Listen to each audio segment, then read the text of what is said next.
শুরু হলো সব খবর। যমুনা টেলিভিশনের নিয়মিত আয়োজনে আপনাদের সবাইকে স্বাগত জানাচ্ছি আমি ছোঁয়া খন্দকার।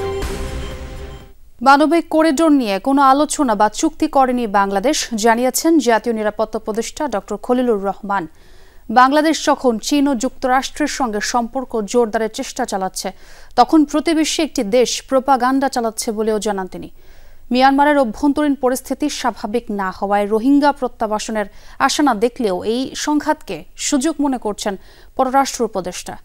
রোহিঙ্গা প্রত্যাবাসন, আঞ্চলিক নিরাপত্তার উপর প্রভাব ও ভবিষ্যৎ বিষয়ক এক সেমিনারে এসব কথা বলেন বক্তারা। রোহিঙ্গা প্রত্যাবাসন নিয়ে অন্তর্বর্তী সরকার যখন জাতীয় ও আন্তর্জাতিকভাবে আলোচনা চালাচ্ছে, ঠিক তখনই মিয়ানমার সীমান্ত দিয়ে ঘটছে অনুপ্রবেশ। পরিস্থিতির এমন অবস্থায় রোহিঙ্গা প্রত্যাবাসন নিয়ে সেমিনার বিউপি অডিটোরিয়ামে মূল প্রবন্ধ উপস্থাপন করেন আন্তর্জাতিক সম্পর্ক বিশ্লেষক অধ্যাপক শাহাব এনাম খান। প্রবন্ধে প্রত্যাবাসনের চ্যালেঞ্জ হিসাবে উঠে আসে মিয়ানমারের অভ্যন্তরীণ সংকট, তহবিল ঘাটতি ও কূটনৈতিক দূরত্বের বিষয়গুলো।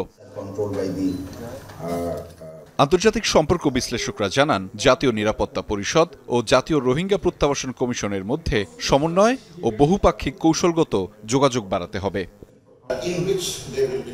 রোহিঙ্গা সংকট শুধু বাংলাদেশের নয়, পুরো দক্ষিণ ও দক্ষিণ পূর্ব এশিয়ার সংকট। বাংলাদেশকে জাতীয় ও আন্তর্জাতিক সুযোগ কাজে লাগিয়ে আরাকানে স্থিতিশীল পরিবেশ তৈরির চেষ্টা করতে হবে। মিয়ানমারের গণতান্ত্রিক সংকটের দিকেই সবাই মনোযোগ দিচ্ছে। রোহিঙ্গা প্রত্যাবাসনের ইস্যুটি এখন আড়ালে চলে যাচ্ছে। আমাদের এই বিষয়টিকে আবার সামনে আনতে হবে এবং মূল আলোচনার সঙ্গে একীভূত করতে হবে। মিয়ানমারের অভ্যন্তরীণ যুদ্ধাবস্থা স্বাভাবিক না হলে প্রত্যাবাসনের আশা নেই বলে জানান পররাষ্ট্র উপদেষ্টা। যদিও এই সংঘাতকে রোহিঙ্গা প্রত্যাবাসনের সুযোগ মনে করেন তিনি। আমাদের নিশ্চিত করতে হবে যে ফিরে যাওয়ার আগে তাদের অধিকার ও নিরাপত্তা নিশ্চিত হয়েছে। মিয়ানমারে অবশ্যই বাস্তব পরিবর্তন আনতে হবে এবং সেই পরিবর্তনের নিশ্চয়তা আন্তর্জাতিকভাবে স্বীকৃত হতে হবে। আমাদের আলোচনায় এই বিষয়গুলো জোর দিয়ে তুলতে হবে। যদিও এটা একটা কঠিন ও দীর্ঘমেয়াদী প্রক্রিয়া, ঐক্যবদ্ধ না হলে এটা সম্ভব হবে না। মানবিক করিডোর ইস্যুতে কারোর সাথেই কোনো চুক্তি করেনি বাংলাদেশ, নিশ্চিত করেন জাতীয় নিরাপত্তা উপদেষ্টা ও প্রধান উপদেষ্টার রোহিঙ্গা বিষয়ক উচ্চ প্রতিনিধি ডক্টর খলিলুর রহমান। আমরা এখন পর্যন্ত কোনো করিডোর চালু করিনি, কোনো কিছু বাস্তবায়ন হয়নি, কোনো অংশীদারের সঙ্গে চূড়ান্ত কিছু হয়নি। আমি যখন দেশে ফিরে আসি তখন সংবাদ সম্মেলনে সোজা বলে দিই, জাতিসংঘের মহাসচিব করিডোর শব্দটি ব্যবহার করেননি। তিনি বলেছিলেন হিউম্যানিটেরিয়ান চ্যানেল বা মানবিক পথ, যা একেবারে ভিন্ন একটি ধারণা। মানবিক সহায়তার কোনো কার্যক্রম শুরু করতে হলে দুপক্ষের সম্মতির প্রয়োজন হয়। জানান, বাংলাদেশ যখন চীন ও যুক্তরাষ্ট্রের সঙ্গে সম্পর্ক জোরদার করছে, তখনই প্রতিবেশী একটি দেশ প্রোপাগান্ডা চালাচ্ছে। প্রতিবেশী দেশের সংবাদ মাধ্যমে গুজব ছড়িয়ে পড়ে যেন বাংলাদেশ যুক্তরাষ্ট্রের হয়ে একটি প্রক্সি যুদ্ধ শুরু করতে যাচ্ছে, রাখাইন রাজ্য দখল করে মার্কিন আধিপত্য প্রতিষ্ঠার চেষ্টা করছে। আমার মতে ভুয়া তথ্য মোকাবেলার সেরা উপায় হলো সত্যকে সময় দিন এবং সেটিকে প্রকাশ হতে দিন। বাংলাদেশ মিয়ানমারের সার্বভৌমত্বকে শ্রদ্ধা করে। দেশটিকে অস্থিতিশীল করার কোনো ইচ্ছা বাংলাদেশের নেই বলেও জানান ডক্টর খলিল। আহমেদ রেজা, যমুনা নিউজ, ঢাকা। কাতার আমিরের বিশেষ এয়ার অ্যাম্বুলেন্সে মঙ্গলবার দেশে ফিরছেন বিএনপি চেয়ারপারসন খালেদা জিয়া। একদিন পিছিয়ে 5 মে লন্ডন থেকে রওনা হবেন তিনি। ঢাকায় নামবেন পরদিন বেলা 10:30 থেকে 11টার মধ্যে। এদিকে খালেদা জিয়ার দেশে ফেরাকে ঘিরে নানা প্রস্তুতি নিচ্ছে বিএনপি। সড়কের দুধারে দেশ ও দলের পতাকা হাতে দাঁড়ানোর নির্দেশনা দেয়া হয়েছে নেতাকর্মীদের। কোন অঙ্গ ও সহযোগী সংগঠন কোথায় দাঁড়াবে সেটিও নির্দিষ্ট করে বলা হয়েছে। প্রায় 4 মাস যুক্তরাজ্যে চিকিৎসা শেষে মঙ্গলবার দেশে ফিরছেন বিএনপি চেয়ারপারসন খালেদা জিয়া। কাতার আমিরের রয়্যাল অ্যাম্বুলেন্সেই ফিরবেন তিনি। এয়ার অ্যাম্বুলেন্সটি সোমবার লন্ডনের হিথ্রো বিমানবন্দর থেকে রওনা হবে স্থানীয় সময় বিকেল 4:10। দোহায় যাত্রাবিরতি নেবে রাত 1:25। আর হযরত শাহজালাল আন্তর্জাতিক বিমানবন্দরে পৌঁছানোর কথা রয়েছে মঙ্গলবার সকাল 10:30 থেকে 11টার মধ্যে। কর্মদিবসে খালেদা জিয়ার দেশে ফেরার সময় নেতাকর্মীদের সড়কে যানজট সৃষ্টি না করে রাস্তার একপাশে দাঁড়িয়ে স্বাগত জানানোর নির্দেশনা দিয়েছে বিএনপি। সবার দুহাতে থাকবে জাতীয় ও দলীয় পতাকা। দুপুরে নয়াপল্টনে দলের কেন্দ্রীয় কার্যালয়ে সংবাদ সম্মেলনে বিএনপির সিনিয়র যুগ্ম মহাসচিব রিজভী আহমেদ নেতাকর্মীদের উদ্দেশ্যে একটি রোডম্যাপ ঘোষণা করেন। বিমানবন্দর থেকে হোটেল লা মেরিডিয়ান পর্যন্ত মহানগর উত্তর বিএনপি, হোটেল রেডিসন পর্যন্ত ছাত্রদল ও যুবদল অবস্থান নেবে। মহানগর দক্ষিণ বিএনপি হোটেল রেডিসন থেকে আর্মি স্টেডিয়াম, স্বেচ্ছাসেবক দল আর্মি স্টেডিয়াম থেকে বনানী কবরস্থান, কৃষক দল বনানী কবরস্থান থেকে কাকলি মোড়, শ্রমিক দল কাকলি মোড় থেকে বনানী শেরাটন হোটেল, ওলামা দল প্লাস তাঁতি দল, জাসাস মৎস্যজীবী দল থাকবে বনানী শেরাটন হোটেল থেকে বনানী কাঁচা বাজার। খালেদা জিয়ার গাড়ি বহরের সাথে পায়ে হাঁটা যাবে না, চলা যাবে না মোটরসাইকেল নিয়ে। এছাড়া বিমানবন্দর এবং চেয়ারপারসনের বাসভবনে কেউ প্রবেশ করতে পারবে না বলেও জানানো হয়েছে দলের পক্ষ থেকে। মাননীয় চেয়ারপারসনের গাড়ির সঙ্গে মোটরসাইকেল এবং হাঁটা চলাচল করা সম্পূর্ণরূপে নিষেধ করা হয়েছে। মঙ্গলবার এসএসসির যুববিজ্ঞান, অর্থনীতি আর ইংরেজি মাধ্যমে ও লেভেল, এ লেভেল পরীক্ষা রয়েছে। সেদিন সাধারণ মানুষকে প্রয়োজনে নিচের সড়ক এড়িয়ে এলিভেটেড এক্সপ্রেসওয়ে ব্যবহারের অনুরোধও করেছে বিএনপি। সাইফুদ্দিন রবিন, যমুনা নিউজ, ঢাকা। সংবাদ মাধ্যমের বিরুদ্ধে মব ভায়োলেন্স গণতান্ত্রিক কর্মকাণ্ড হতে পারে না। জাতীয় প্রেস ক্লাবের সম্পাদক পরিষদের আলোচনায় এ মন্তব্য করেছেন বিএনপি মহাসচিব মির্জা ফখরুল ইসলাম আলমগীর। বলেছেন, সংস্কার নিয়ে বিএনপিকে প্রশ্নবিদ্ধ করা রাজনৈতিক উদ্দেশ্যমূলক। এনসিপি আহ্বায়ক নাহিদ ইসলাম বলেন, গণমাধ্যমকে ফ্যাসিজম মুক্ত করার রূপরেখা দরকার। আর সম্পাদক পরিষদের নেতৃবৃন্দ বলেন, হত্যা কিংবা সন্ত্রাসের মামলায় জড়িয়ে গণহারে সাংবাদিকদের আক্রমণ স্বাধীন সাংবাদিকতা পরিপন্থী। বিশ্ব মুক্ত গণমাধ্যম দিবস উপলক্ষে জাতীয় প্রেস ক্লাবে এই আলোচনার আয়োজন করে দেশের মূলধারার দৈনিক পত্রিকার সম্পাদকদের সংগঠন সম্পাদক পরিষদ। আশা করব তারা মুক্ত গণমাধ্যমকে নিশ্চিত করবেন। সভায় সম্পাদক প্রতিনিধিরা বিগত ফ্যাসিবাদী শাসনামল আর বর্তমান সময়ের তুলনা করেন। বলেন, আগের তুলনায় সংবাদ মাধ্যমের স্বাধীনতা বাড়লেও হতাশা আছে। 1 বছর আগে যে অবস্থা ছিল সেই অবস্থা এখন আর নেই, অনেকখানি পাল্টেছে। তবে আমরা হতাশ হচ্ছি বেশ কিছু অ্যাকশনের কারণে। গণমাধ্যম ছাড়া গণতন্ত্র হবে না, এটা পরিষ্কার। এক ধরনের আশাবাদী হয়ে উঠছি। একই সঙ্গে রাজনৈতিক কর্মকাণ্ডের মধ্যে, অন্তর্বর্তীকালীন সরকারের দৃষ্টিভঙ্গির মধ্যে এবং তার পক্ষে যারা সায় দিচ্ছেন অন্তত কতগুলি ব্যাপারে, সেই দিক থেকে আমরা আশঙ্কা প্রকাশ করা ছাড়া আমাদের কোনো পথ থাকে না।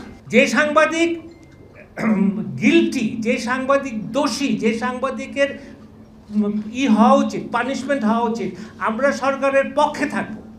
কিন্তু খামাখা একেবারে ভাবে কি বলে মাস আকারে সাংবাদিকদের বিরুদ্ধে এই আক্রমণ, আমি মনে করি এটা স্বাধীন সাংবাদিকতার বিরাট একটা পরিপন্থী ব্যাপার। সভায় যোগ দেন রাজনৈতিক দলের নেতারাও। তারা বলেন, গণমাধ্যম সংস্কার কমিশনের সুপারিশ বাস্তবায়নে অনাকাঙ্ক্ষিত বিলম্ব হচ্ছে। বাংলাদেশের গণমাধ্যমগুলোতেও এই মিস ইনফরমেশন নানাভাবে ছড়ানো হয়েছে।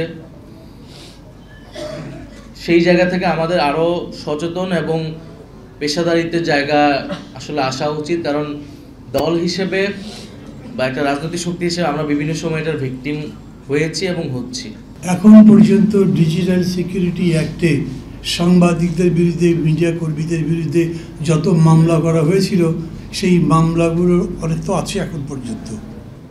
ডক্টর ইউনূসের মতো মানুষ যিনি বলেন তোমরা প্রাণ ভরে সমালোচনা করো, এমনকি আমারও সমালোচনা করতে পারো, উনি এই মামলাগুলো তুলল না কেন? পছন্দ না হলে সেটা সম্পর্কে কথা বলা সব ঠিক আছে, কিন্তু সেই সংবাদ প্রতিষ্ঠানকে গুড়িয়ে দেওয়া, তার প্রতি আপনার মব জাস্টিস প্রয়োগ করার চেষ্টা করা, এগুলোকে অবশ্য আমরা আমাদের সেই পুরনো মানুষেরা আমরা গণতন্ত্রের মানদণ্ড হিসেবে দেখতে পারি না। এখনো কোনো সংবাদ মাধ্যম আছেন ভাবছেন তারাই যা বলছেন ওটাই সঠিক, ওটার বাইরে কেউ বলতে গেলেই তিনি হয়ে যাচ্ছেন ফ্যাসিস্টের দোষর অথবা ভারতীয় দোষর। বিএনপি মহাসচিব বলেন, অন্যায়ভাবে অন্যের মত চাপিয়ে দেওয়ার প্রবণতাও গণতন্ত্র পরিপন্থী। প্রায় বলা হয় যে সংস্কার, আমরা নির্বাচন চাই, অথচ সংস্কার বিষয়টাই শুরু হয়েছে আমাদের দ্বারা। আমাদেরকে আবার আপনার প্রশ্নবিদ্ধ করে অন্য পথে দেখানোর চেষ্টা করা, এটার পেছনে কিছু রাজনৈতিক উদ্দেশ্য থাকলেও থাকতে পারে। আমরা কখনোই অন্যায়ভাবে অন্যের মতকে চাপিয়ে দেওয়া যে ব্যাপারটা আছে এটাকে আমরা সমর্থন করব না। রাজনৈতিক দল ও গণমাধ্যমের সম্পর্ক ইতিবাচক হবে বলে প্রত্যাশা আলোচকদের। দীর্ঘসূত্রিতা করার মধ্য দিয়ে অনেক সময় পুরনো জায়গাটাই আবার ধীরে ধীরে জায়গা করে নিতে সক্ষম হয়। সাইফুদ্দিন রবিন, যমুনা নিউজ, ঢাকা।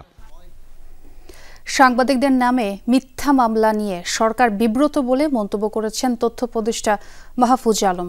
বলেছেন, এগুলো যাচাই বাছাই করতে কমিটি করা হয়েছে, অন্যায্যভাবে কাউকে আটক করা হয়নি, হবেও না। মুক্ত গণমাধ্যম দিবস নিয়ে টিআইবি আয়োজিত অনুষ্ঠানে তিনি এসব কথা বলেন। আলোচনায় গণমাধ্যম ব্যক্তিত্বরা মিডিয়া হাউস পরিচালনায় নানা সমস্যা, হুমকি ও চাপের কথা তুলে ধরেন। বলেন, এখন সরকারি চাপ কমেছে ঠিক, কিন্তু মিডিয়ার প্রতি মব ভায়োলেন্স দমাতে পারছে না সরকার। নতুন বাংলাদেশে গণমাধ্যমে কেমন সংস্কার হবে এ বিষয়ে উন্মুক্ত আলোচনার আয়োজন করে ট্রান্সপারেন্সি ইন্টারন্যাশনাল বাংলাদেশ। শুরুতেই মূল প্রবন্ধ উপস্থাপন করেন সরকার গঠিত গণমাধ্যম সংস্কার কমিশনের চেয়ারম্যান। স্থায়ী একটা গণমাধ্যম কমিশন থাকুক, করা হোক। সেই গণমাধ্যম কমিশন পেশার মান মেনে চলা হচ্ছে কিনা, পেশার নৈতিকতা মেনে চলা হচ্ছে কিনা, নীতি নৈতিকতা, সেটা দেখবে।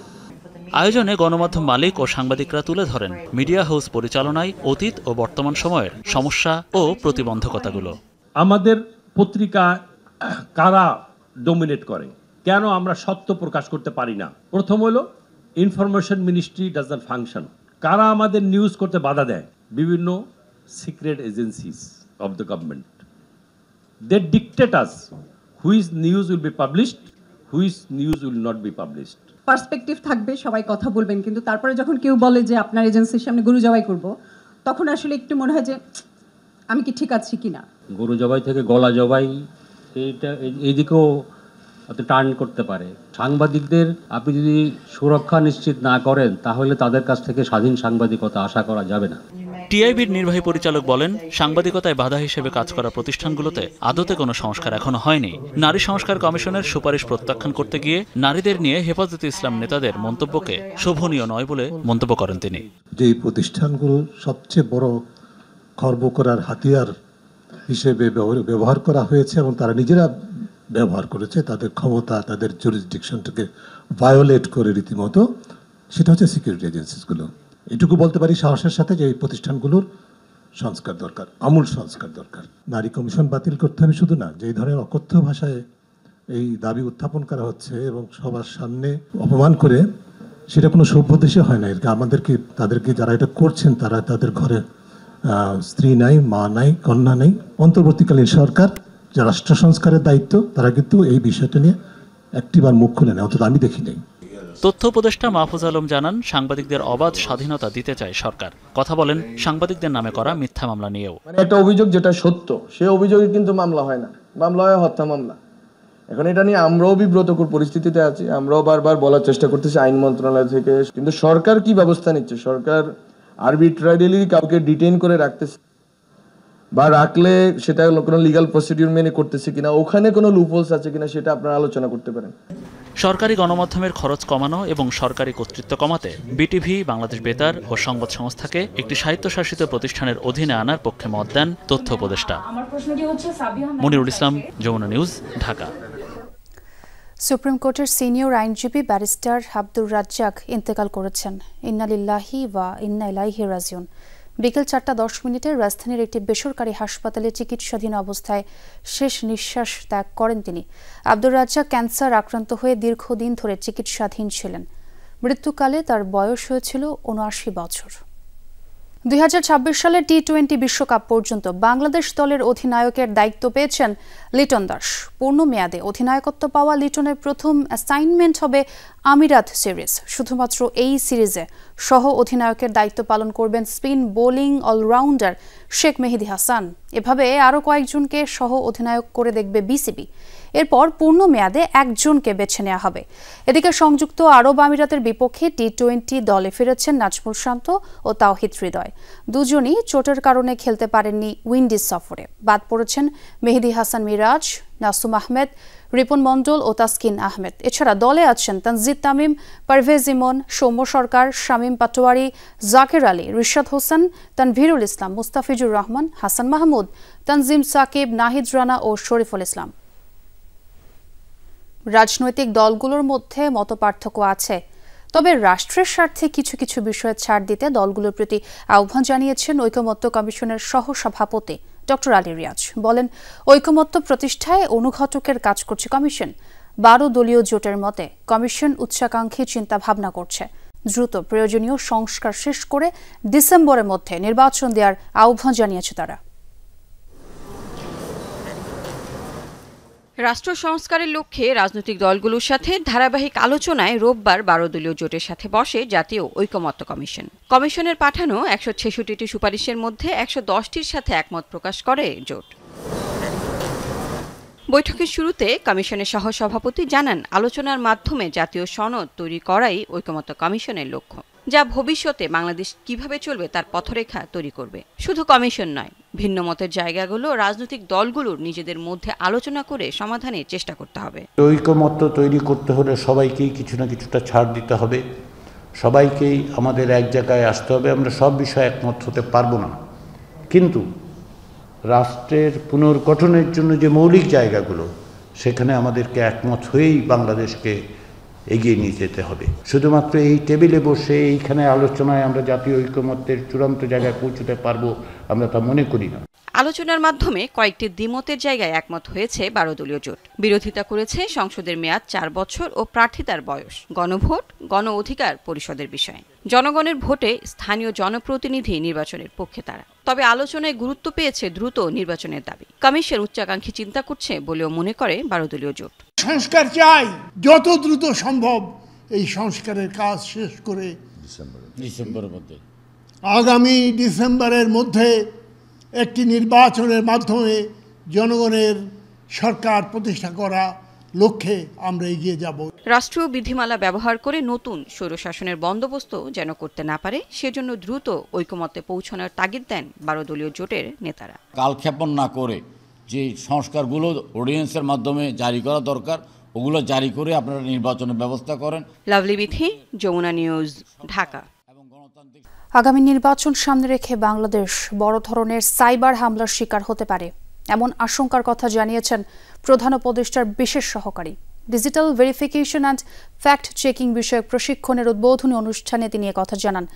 ভারত থেকে মিথ্যা ও অপতথ্য ছড়িয়ে বিভ্রান্তি ছড়ানো হচ্ছে এমন অভিযোগ করেছেন তথ্য উপদেষ্টা।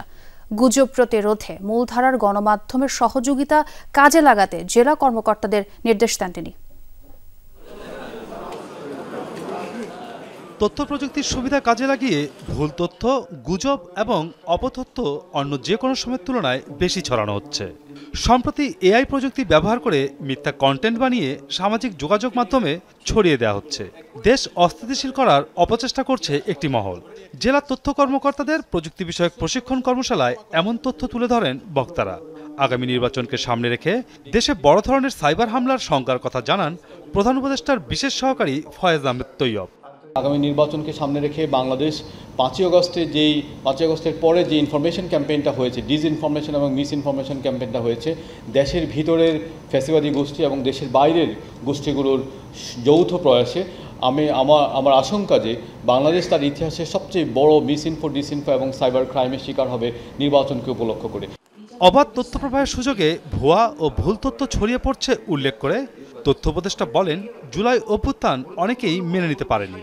ভারতের পাশাপাশি বাংলাদেশের গ্রামগঞ্জ থেকেও সামাজিক যোগাযোগ মাধ্যমে গুজব ছড়ানো হচ্ছে।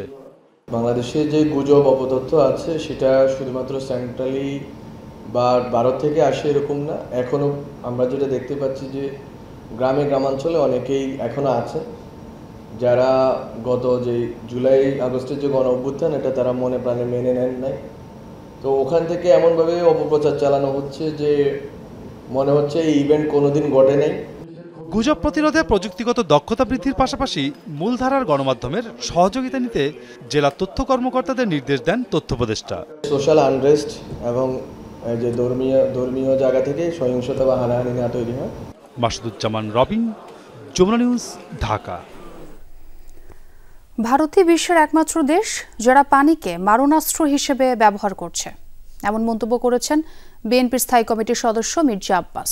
বিকেলে তিস্তা মহাপরিকল্পনার কাজ দ্রুত শুরু করার দাবিতে রংপুরের সমাবেশ আয়োজন করে তিস্তা নদী রক্ষা আন্দোলন গণপদযাত্রা পূর্ব সমাবেশে যোগ দিয়ে মির্জা আব্বাস বলেন, বিগত সময়ে শেখ হাসিনার কারণেই তিস্তা সহ অন্যান্য পানি চুক্তি হয়নি বলে উল্লেখ করেন তিনি।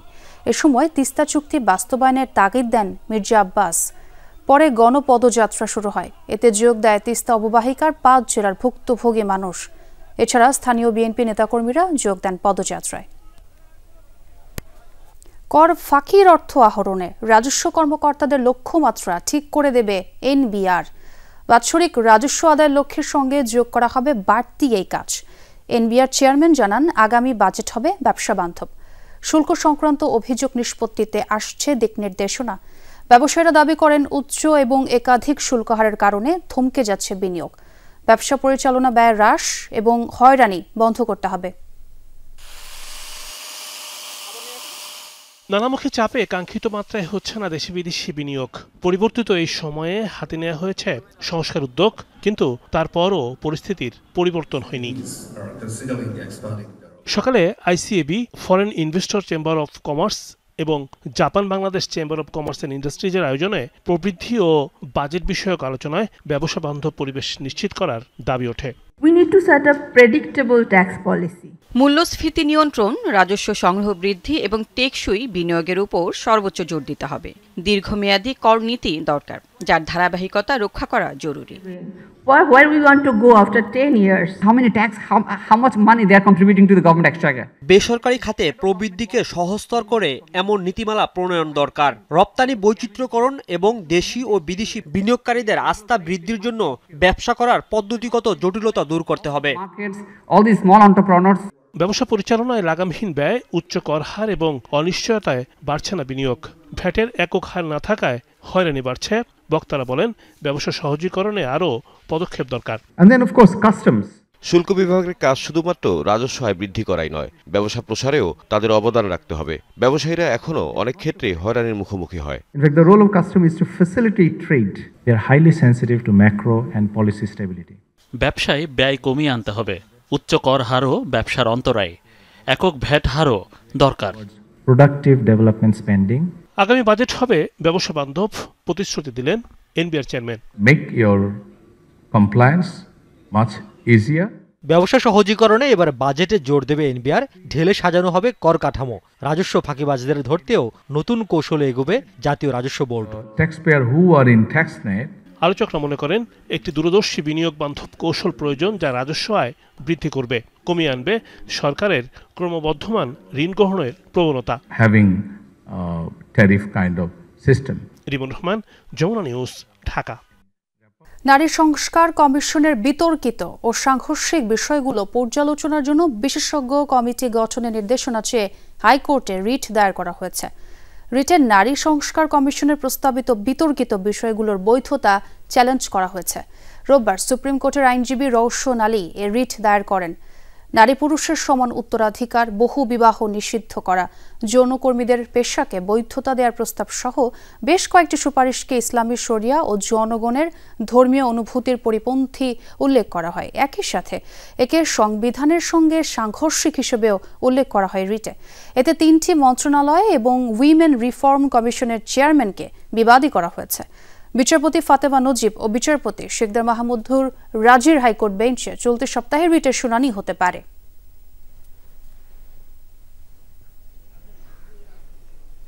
এবছর কোরবানির জন্য গবাদি পশু আমদানির প্রয়োজন নেই। অবৈধ পথে কোনো পশু যেন দেশে না আসতে পারে তার নিশ্চিতে আইন শৃঙ্খলা বাহিনীকে কঠোর নির্দেশনা দেওয়া হয়েছে। একথা জানিয়েছেন মৎস্য ও প্রাণী সম্পদ উপদেষ্টা ফরিদা আক্তার।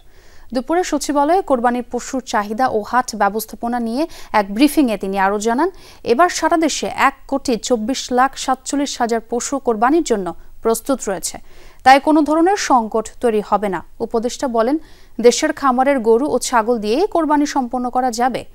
জানান, পার্শ্ববর্তী দেশসহ মিয়ানমার থেকে চোরাই পথে পশু আসার তথ্য রয়েছে।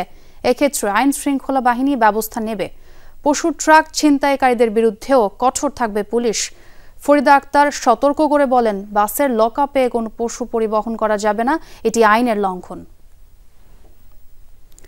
নিজেকে ডক্টরেটধারী পরিচয় দিলেও পিএইচডি করেননি তুরিন আফরোজ। আর এমন প্রতারণা ধরা পড়ল অস্ট্রেলিয়ার ইউনিভার্সিটি অফ নিউ সাউথ ওয়েলসের ইমেইলে। শুধু তাই নয়, নিজের মাকে অস্বীকার করে করা প্রতারণাও উঠে এসেছে তুরিন আফরোজের মায়ের আইনজীবীদের অনুসন্ধানে। রোববার আপিল বিভাগে উত্তরার বাড়ি সংক্রান্ত এই মামলা শুনানিতে এসব তথ্য দাখিল করা হয়। একসময় ছিলেন আন্তর্জাতিক অপরাধ ট্রাইব্যুনালের প্রভাবশালী প্রসিকিউটর। সেই দাপটের জেরে নিজ মাকে বাড়ি থেকে বের করে দিয়ে বলেছিলেন তিনি আসল মা নন। এমনকি মা জামায়াতের মহিলা রোকন এমন দাবি করে নির্যাতনের অভিযোগও আছে তার বিরুদ্ধে। উত্তরার বাড়ি সংক্রান্ত এই মামলার শুনানিতে তুরিন আফরোজকে নিয়ে নানা প্রশ্ন ওঠে সর্বোচ্চ আদালতে। আদালত জানতে চেয়েছিলেন শামসুন নাহার বেগম তুরিন আফরোজের আসল মা কিনা। এরপরে কাগজপত্র খুঁজতে থাকে রাষ্ট্রপক্ষ। পরে তুরিন আফরোজ যে বিশ্ববিদ্যালয় থেকে পিএইচডি করেছেন বলে দাবি করা হয়, সিডনির সেই ইউনিভার্সিটি অব নিউ সাউথ ওয়েলসে চিঠি দিয়ে তুরিনের মায়ের নাম জানতে চাওয়া হয়। তবে আশ্চর্যজনক হলেও সত্য, সিডনিতে অবস্থিত এই বিশ্ববিদ্যালয় কর্তৃপক্ষ জানায় সেখান থেকে পিএইচডি সম্পন্ন করেননি তুরিন আফরোজ। অথচ নিজেকে ডক্টর তুরিন আফরোজ বলেই পরিচয় দিতেন তিনি। রোববার আদালতে এই তথ্য ছাড়াও তুরিন আফরোজের বাবার 1968 সালের বিবাহ সার্টিফিকেট ও ঢাকা উত্তর সিটি কর্পোরেশনের ওয়ারিশ সনদ দাখিল করেন তার মায়ের আইনজীবী। আর সেই সনদ বলছে শামসুন নাহার বেগমই তুরিন আফরোজের মা। এটা তুরিন আফরোজের আপন মা কি না, সেই হিসাবে আমরা ওয়ারিশ সার্টিফিকেট দিয়েছি এবং তুরিন আফরোজের বাবার ম্যারেজ সার্টিফিকেট দিয়েছি। সেদিকে প্রমাণ হবে যে আসলে এটা তুরিন আফরোজের আপন মা। উনি যেখান থেকে পিএইচডি করেছেন যে ইউনিভার্সিটি থেকে, সেটার থিসিস যেই প্রফেসর আন্ডারে করেছেন উনাকে ইমেল করেছেন যে আনফর্চুনেটলি উনি পিএইচডিটা কমপ্লিট করতে পারেননি। এই ঘটনার ব্যাখ্যা করতে গিয়ে ফৌজদারি আইন বিশেষজ্ঞ এস.এম. শাহজাহান বলেন, এমনটা যদি কেউ করে থাকে তবে তিনি প্রতারণা করেছেন। সে মাকে বের করে দিয়ে থাকলে এইটা প্রচলিত আইন যেটা, সেটা হলো যে তার যে ইনহেরিটেন্স ফাদার মারা যাওয়ার পরে মা কি পাবে না পাবে সেটা ওইভাবে এটা নির্ধারিত হবে।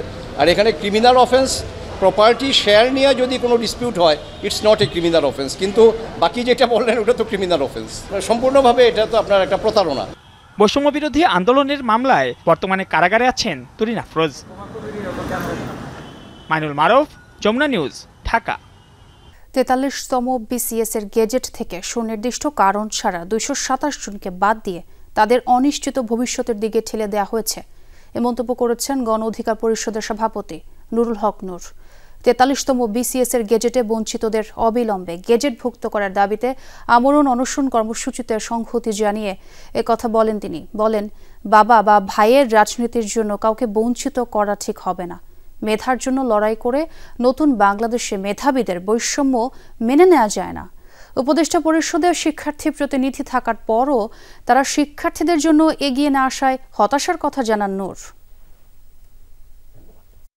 একেবারে যারা নিষিদ্ধ সংগঠনের সাথে যুক্ত নন কিংবা বিশ্ববিদ্যালয় থেকে বহিষ্কৃত নন, এমন ব্যক্তিরা তারা নিয়োগ পাবেন।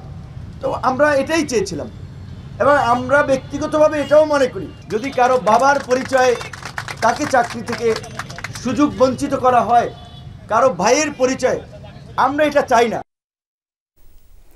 চলমান উত্তেজনার মধ্যেই পাকিস্তানের আধা সামরিক বাহিনী বা রেঞ্জার্সের এক সদস্যকে আটক করেছে ভারত। শনিবার সূত্রে বরাতে এ তথ্য নিশ্চিত করেছে বিভিন্ন ভারতীয় গণমাধ্যম। জানায়, রাজস্থান সীমান্ত থেকে ওই রেঞ্জার্স সদস্যকে আটক করে ভারতের সীমান্তরক্ষী বাহিনী বিএসএফ। বর্তমানে তিনি বিএসএফ এর হেফাজতে রয়েছেন, তবে তার নাম পরিচয় প্রকাশ করা হয়নি। সম্প্রতি এক বিএসএফ সদস্যকে আটকের দাবি করে পাকিস্তান। এক সপ্তাহের মধ্যে অটোরিকশার যন্ত্রাংশ আমদানি, উৎপাদন ও বিক্রয় সম্পূর্ণ নিষিদ্ধ করার দাবি সহ মূল সড়কে যানটি চলাচল বন্ধ ঘোষণার দাবি জানিয়েছে নিরাপদ সড়ক আন্দোলন। সকালে রাজধানীর শাহবাগে জাতীয় জাদুঘরের সামনে ছিল সংগঠনটির সংবাদ সম্মেলন। জানানো হয়, দিন দিন ঘাতক হয়ে উঠছে অটোরিকশা। বেশিরভাগ দুর্ঘটনার জন্য ব্যাটারি চালিত যানটি দায়ী। তাছাড়া সড়কে যানজটের বড় কারণও এসব অটো। শেখ হাসিনা এসব অটোরিকশার অবাধ চলাচলের সুযোগ করে দিয়ে পরিস্থিতি আরও খারাপ করেছে। সংবাদ সম্মেলনে দাবি করা হয়, হাসিনার দোসররা অটো বন্ধ চান না, তাই 5 আগস্টের পর শহরে অটোরিকশা 3 গুণ বৃদ্ধি পেয়েছে। অন্তর্বর্তী সরকারের দায়িত্ব হবে অতি দ্রুত অটোরিকশা বন্ধ করা। ঢাকা নার্সিং কলেজের বিএসসি ইন নার্সিং কোর্সের সকল বর্ষের পরীক্ষা পেছানোর প্রতিবাদে এবং ঢাকা বিশ্ববিদ্যালয় ও বিশ্ববিদ্যালয় মঞ্জুরি কমিশনের নীতিমালা অনুযায়ী যোগ্যতা সম্পন্ন শিক্ষক নিয়োগের দাবিতে অনির্দিষ্টকালের জন্য কমপ্লিট শাটডাউন ও মানববন্ধন করেছেন নার্সিং শিক্ষার্থীরা। সকাল 10:30টায় ঢাকা মেডিকেল কলেজ হাসপাতালের ঢাকা নার্সিং কলেজের সামনে তারা এই কমপ্লিট শাটডাউন ও মানববন্ধন কর্মসূচি পালন করেন। শিক্ষার্থীরা দাবি করেন ইউজিসি এবং স্ব বিশ্ববিদ্যালয় নিয়ম অনুযায়ী মেধার ভিত্তিতে শিক্ষক নিয়োগ দিতে হবে। গ্র্যাজুয়েট নার্সদের সরাসরি প্রথম শ্রেণীর নিয়োগ দিতে হবে। বিএসসি নার্সদের জন্য স্বতন্ত্র অর্গানোগ্রাম ও ক্যারিয়ার পত্র প্রণয়ন করার কথাও বলা হয়।